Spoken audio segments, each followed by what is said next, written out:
kulan wacan daawada subax wanaagsan meel walba oo joogtaan waxaad ku soo dhawaataan janaalka tusmada filmada hadaan oo kale waxaa idin soo gudbinaa maxaa saakay toole ku cusub arrimaha Bollywoodka iyo waxyaabaha kale ee aan isdhihi karno daawadayaashina oo aad la wadaagi kartaan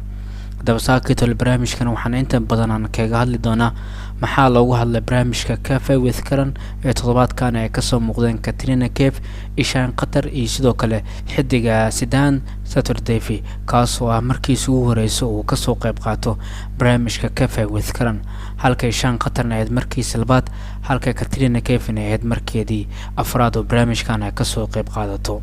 ugu horeen barnaamijka waxa lagu soo dhaweeyay xidigta Katrina Kaif kaasoo koor xidigadan intaan barnaamijka loo wicin ayadii Katrina Kaif soo horgashay xalqada barnaamijka iyadoo sidoo kale waxyaabo badan isku wareysan xidiga Karan Johar oo ay ku jirto arooskooda ee gashay dhawaan kaasoo ay la gashay xidiga Vicky Kaushal iyo sidoo kale filimkeedii dhawaan soo socda ee haatan duubista ku wada film kaasoo ah Merry Christmas kaasoo la daawan doono dabayaaqada sanadkani waxaana la wadaa xidiga Vijay Sethupathi kaasoo noqon doona filimkiisa ugu horeysay oo xidigan reer Tamil ku soo galo Bollywoodka filimkaasi ayaa wuxuu yahay film aad loo wada xiiseynayo la wada sugayo doorkeedana uu yahay door muhiim ah halkaasi ku leedahay filimka sidoo kale xidigta ayaa waxay ka hadashay guurkooda iyo qaabka uu ku bilowday wada xiriirkooda xidiga Vicky Kaushal kaasoo ay wada arooseen Karan Johar ayaa ugu horeen wuxuu weydiiyay xidigtu in coachkan amaba fadhigan uu yahay fadhi manifestation amaba coach wax horumaray oo mustaqbalka xidigta ayaa jirta in marka hore barnaamijkan lagu weydiiyay inay jirto xidiga isku soo baxayaan waxay sheegtay xidiga isku soo baxayaan haduu jiro inuu yahay xidiga Vicky Kaushal kaasoo sheegtay inuu yahay xidig dheer arintaas ayay kala hor sheegtay inay ahayd haatan ay sheegtay taasina run ah sidoo kale haatan ay xidigaasi ay isqabaan Karan Johar waxa uu sheegay inuu ku xun yahay in aan lagu martaqaan arooskeeda Katrina Kaif ayaa arintaasi sidoo kale aan ka hadlin Katrina Kaif ayaa waxay ka hadashay markoodii ugu horeysay xidigaasi ay wada kulmaan xidigta ay waxay sheegtay in ay ku wada kulmeen barnaamijka ama xafladda Screen Awards kaasoo abaalmarinta lagu bixiyo sidoo kale Karan Johar waxa uu sheegay ma jirtay in ay ku kulanteen guriga Zoya Akhtar taasoo ah film soo saaray iyo director waxay sheegtay Katrina Kaif in ay jirtay sidoo kale xaflad halkaasi ka jirtay ay isku arkeen sidoo kalena Zoya Akhtar ay sheegtay in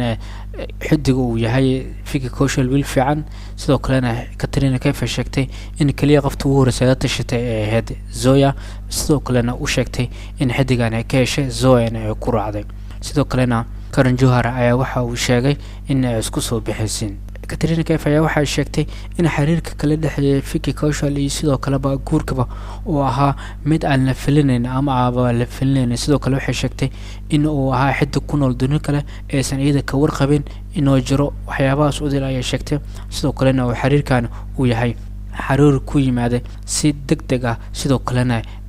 sheegtay in xiriirkaas uu ahaa mid si degdeg ah isku fahmeen xidiga sidoo kalena ay sheegtay in ay soo shukaansadeen ma jeclina ilaa inta ka sheekayna oo sawd Hassan asaatay sheegtay wax loo qariyo malaha ay ku dartay hadalkeed maadaama uu yahay xaaskeeda waagaag intaas ma ka gudubno xalqadii qaybteeda ku leedahay Katrina Kaif sidoo kalena intaas kadib ay waxa la soo dhaweeyay xidigada kale Ishaan Qatar iyo sidoo kale xidig kale Sidaan Saturday kaasoo barnaamijka qayb ka ahaa soo dhaweyntooda kadib Ishaan ayaa intaas kadib waxa la weydiiyay ma jirteen in ay kala harteen xidigta Ananya Bande taas oo kala hor barnaamijka ka soo muuqatay sheegtay in xidigaasi ay kala hareen xidiga Ishaan ayaa waxa uu sheegay waxa kala hor uu sheegtay ayuu dhahay xalqada in Ananya Bande ee ka hartay ama xiriirka u jirtay xidiga Ishaan asaatay uu sheegay in arintaas ay jirin sidoo kalena saaxiibtinimo ay ka dhaxayso arinta ayaa waxa loo fasir karaa in labadan xidig ay hasaawada jireen haatan ay kala hareen si hadalada laga dareemi karo xidig ayaa waxa uu sheegay in xidigtu gabar fiican ay sidoo kale dabeecad fiican ay lahayd soo wada xiriireen ayna kala hareen asaatay sacadan oo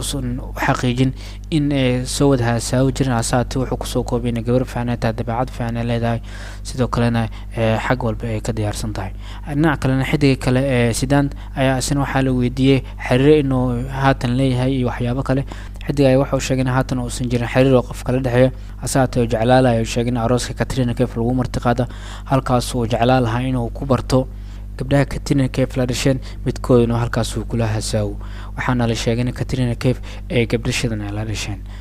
xidiga ayaa waxaa la weydiiyey imise ayaa Katrina Kaif la dhalatay. Katrina Kaif waxay sheegtay in 6 gabdhood ay la dhasheen, 2 kaliya baa la qabin ayay sheegtay, inta kalena la qabo, oo gabar ka mid ah ee filimada Bollywoodka lagu soo diray dhawaan, Isabella Kaif, taasoo haatan filimada Bollywoodka ka dhex muuqata iyadoo sidoo kalena aysan ahayn qof aan la qabin.